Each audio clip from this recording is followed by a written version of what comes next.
1000 वोटों से आगे चल रहे हैं। प्रधानमंत्री नरेंद्र मोदी तीसरी बार वाराणसी चुनाव लड़ रहे हैं। अभी इस वक्त आगे हैं किशोरी लाल शर्मा भी इस वक्त आगे हैं अमेठी से। स्मृति ईरानी लगातार पीछे चल रही हैं। स्मृति ईरानी 14,000 वोटों से इस वक्त पीछे चल रही हैं। अगर हम गाजीपुर से बात करें तो गाजीपुर से भी मुख्तार अंसारी के जो भाई हैं अफजाल अंसारी, यहाँ के सांसद हैं, वह आगे चल रहे हैं लगातार। तो बहुत बड़ी खबर है ये। अफजाल अंसारी आगे चल रहे हैं, स्मृति ईरानी पीछे चल रही हैं और नरेंद्र मोदी आगे चल रहे हैं। अब आपको बताते हैं एक बड़ा जो अहम मुद्दा था इस चुनाव का, वो धर्म कहीं ना कहीं था। बीजेपी ने घेरने का प्रयास किया विपक्ष को। धर्म युद्ध में कैसे घिरा विपक्ष हम बताएंगे। जैसे अजीत पेंडोला जी भी अभी बता रहे थे, अगर राम मंदिर पे ज्यादा फोकस करते तो शायद ज्यादा सीटें आ जाती। कैसे घिरा विपक्ष हम बताते हैं आपको। पहला ग्राफिक दिखाया जाए।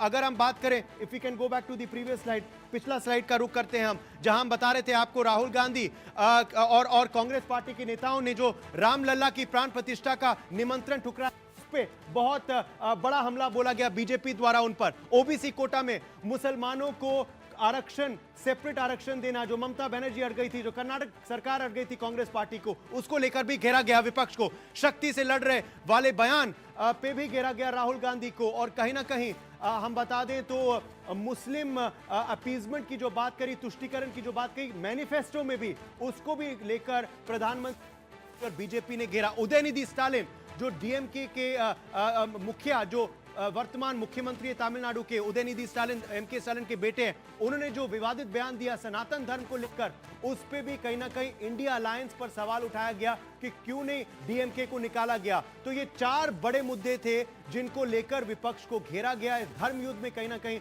विपक्ष गिरता गया। इस पे आप चर्चा भी कर सकते हैं। Over to Rohit.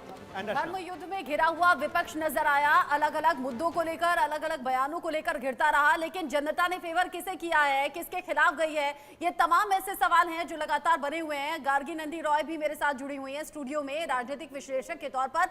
गार्गी, जो अभी तक के आंकड़े नजर आ रहे हैं, 293 पर एनडीए है, 220 पर इंडिया अलायंस है, ये किस तरफ इशारा है? मुझे लगता है ये फिर भी अभी भी बहुत ही अर्ली ट्रेंड है। अभी भी बहुत सारे राउंड्स बाकी है काउंटिंग की। पर मुझे शायद पूजा कर रही है, कभी आगे हो जाती हैं रुझानों में, कभी आगे जा रहे। अभी देखिए, अब ये असाउद्दीन ओवैसी पीछे था, अभी वो आगे चले गए, तो अभी बदलते रहेंगे। मुझे जो लगता है ना, ये जो इलेक्शन है ना, not only battle of seats, battle of narratives हो गया।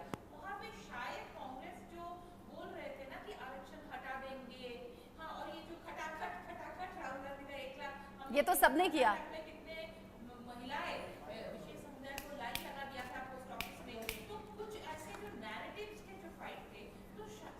ठीक है, गार्गी आप बोलिएगा। गार्गी जी आपके पास, गार्गी जी आपके पास आ रहे हैं। थोड़ा सा कुछ टेक्निकल इशू है, मैं आपके पास आ रहा हूं। अभी थोड़ा टेक्निकल इशू है, मैं आपके पास आ रहा हूं। कंगना रनौत को हम देख रहे हैं, मंडी से कैंडिडेट हैं और मुकाबला उनका है विक्रमादित्य सिंह के साथ, कांग्रेस के विक्रमादित्य सिंह। लेकिन अभी जो लेटेस्ट खबर थी उसमें यह था कि भाई आगे चल रही हैं कंगना रनौत करीब 19,000 वोटों से। इस बीच एक ब्रेकिंग न्यूज आ गई है, गाजीपुर से अफजाल अंसारी आगे चल रहे हैं और ये एग्जिट पोल भी इशारा कर रहे थे गाजीपुर से अफजाल अंसारी जीतेंगे, ये इंडिकेशंस मिल रहे थे। मुख्तार अंसारी की मौत के बाद सिंपैथी भी बटोर रहे हैं और साथ ही साथ सीट भी कही जाती है। वाराणसी से 17,000 वोटों से पीएम मोदी आगे। और बड़ी बात यह है कि उपेंद्र कुशवाहा और पवन सिंह दोनों ही अपनी सीट से पीछे चल रहे हैं। अमेठी से केएल शर्मा आगे हो गए हैं। 14,000 वोटों से स्मृति ईरानी पीछे चल रही हैं। गाजीपुर से अफजाल अंसारी आगे है। उदय का एक बार फिर से रुक कर रहे हैं। उदय, कुछ बड़े अपडेट्स?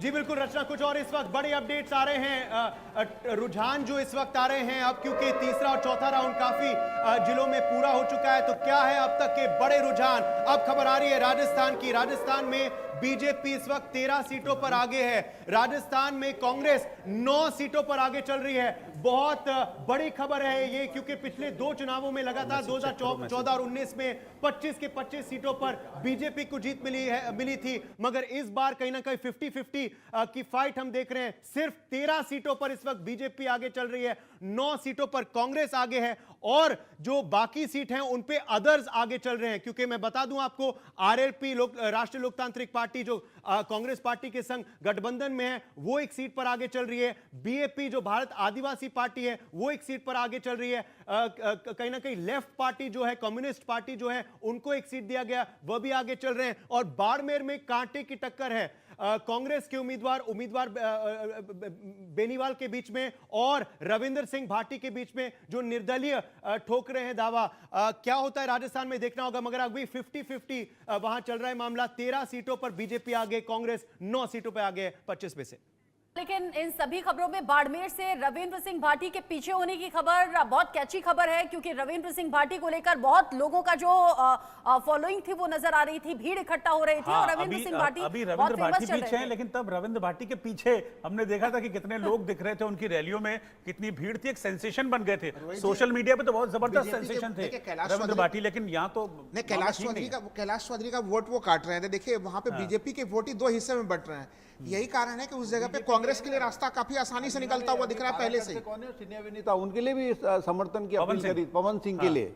मतलब रविंद्र भाटी ने जो भी है 2-4-6 महीने में अपने को पूरे नेशनल के उस पर लोकप्रिय कर लिया है। बीजेपी ने उनको मनाने की कोशिश करी थी, मुख्यमंत्री से तमाम नेताओं से बैठक हुई थी कि आप बैठ जाओ, आपको एडजस्ट किया जाएगा, निर्दलीय। लेकिन राजस्थान में, मतलब आप तो राजस्थान को बहुत अच्छे से जानते समझते हैं, राजस्थान में बीजेपी 13 सीटों पर आगे चल रही है, यानी कि यहाँ पे भी एक बड़ा सेटबैक है बीजेपी के लिए राजस्थान में। जहां जहां कह रहे थे ना कि भाई 2-2, 3-3 सीटें रह रही हैं, उनको निकालना, तब 400 पहुंचेंगे, तो उल्टा है कहानी। देखिए राजस्थान में विधानसभा चुनाव के टाइम पे ही जो है जाटों ने बहुत नाराजगी दिखाई थी और जाट बाहुल्य इलाके में बीजेपी हारी थी। लेकिन बीजेपी ने उस सोशल इंजीनियरिंग कहिए या जाति की राजनीति को साधने की कोशिश नहीं करी। ऊपर से फिर मीणा नाराज इसलिए हो गई कि किरोड़ी लाल मीणा को बहुत अच्छा मंत्रालय नहीं दिया। दौसा से मेरे को लग रहा है बहुत बुरी तरह हार रही है वहाँ पे बीजेपी। और किरोड़ी लाल मीणा ने जो बड़े नेता हैं, भारी पड़ सकती है अलग अलग वजहों से। अरविंद सर ने अभी एक डेटा बताया था, लेकिन उससे पहले कुछ डेटा अलग अलग राज्यों से सामने आ रहे हैं जो बीजेपी के लिहाज से अच्छी खबर है। मध्य प्रदेश, जहां पर विधानसभा इलेक्शन में बीजेपी रिपीट की थी, वहां सभी 29 सीटों पर बीजेपी अभी आगे बढ़ते हुए नजर आ रही है। साथ ही साथ गुजरात की 26 सीटों पर बीजेपी आगे है और आंध्र प्रदेश की 27 में से 21 सीटों पर एनडीए आगे है। अरविंद सर, आपका डेटा क्या कह रहा है? देखिए कुल इलेक्शन कमीशन का साइट बता रहा है 528 सीटों का ट्रेंड उसने अच्छा, दे दिया है। उदय के पास एक बड़ी खबर है। उदय, हाँ तो यही और बड़ी खबर है, एक और बड़ी खबर है रचना, सीधा दर्शकों को बता देते हैं। एक और बड़ी खबर आ रही है रुझानों को लेकर, सीधा दर्शकों को बताते हैं कि ये क्या बड़ी खबर इस वक्त आ रही है और किस राज्य से आ रही है। ये खबर इस वक्त हम दर्शकों को बताएंगे जो आ रही है मध्य प्रदेश से। मध्य प्रदेश के सभी 29 सीटों पर बीजेपी आगे है, यानी अब कमलनाथ के बेटे नकुलनाथ भी, जो इकलौते सांसद थे कांग्रेस पार्टी के 2019 में, वह भी लगातार पीछे चल रहे हैं सुबह से और काफी अंतर से पीछे चल रहे हैं। अंतर जो है वो 20,000 से ज्यादा हो चुका है। मध्य प्रदेश में कहीं ना कहीं बहुत बड़ा गढ़ लग रहा है। गुजरात के सभी 26 सीटों पर बीजेपी आगे चल रही है। तो अगर क्लीन स्वीप की बात करें तो 2 ऐसे अहम राज्य हैं जहां बीजेपी को क्लीन स्वीप मिल रही है अब तक, मध्य प्रदेश में और गुजरात में। सभी 29 सीट और सभी 26 सीटों पर बीजेपी आगे है। तो कहीं ना कहीं अगर कांग्रेस को बहुत बड़ा सेटबैक मिल रहा है तो वो इन 2 राज्यों में मिल रहा है, यानी कि मध्य प्रदेश और गुजरात अभी तक बहुत बड़े फायदेमंद दिख रहे हैं बीजेपी के लिए। एक और बड़ी खबर आ रही है, दर्शकों को फटाफट बता देते हैं क्या है ये बड़ी खबर। आज के रुझानों को लेकर लगातार इंडिया न्यूज पर सबसे तेज नतीजा आप देख रहे हैं। अगर हम बात करें ओवरऑल पिक्चर जो है, तो कांग्रेस अब 100 जो है सेंचुरी पार कर चुकी है। कांग्रेस अब 100 सीटों पर आगे चल रही है। कहीं ना कहीं अब ये 100 का आंकड़ा कांग्रेस पार्टी इस पर पहुंच गई है। बहुत बड़ी खबर है ये कांग्रेस को लेकर। शायद इस खबर को लेकर वह चिंतित थे कि क्या 3 डिजिट पे आ पाएंगे या नहीं, क्योंकि 2014 में और 2019 में वो 100 नहीं पार कर पाए थे। इनफैक्ट अगर 14 की बात करें तो लीडर ऑफ ऑपोजिशन टैग भी उनको ठीक तरह से नहीं मिल पाया था, सिर्फ 44 पर रह गए थे। अब अगर हम बात करें, थोड़ी राहत वाली खबर है, देखना होगा अंत का नतीजा क्या होगा, मगर अभी फिलहाल कांग्रेस सेंचुरी पर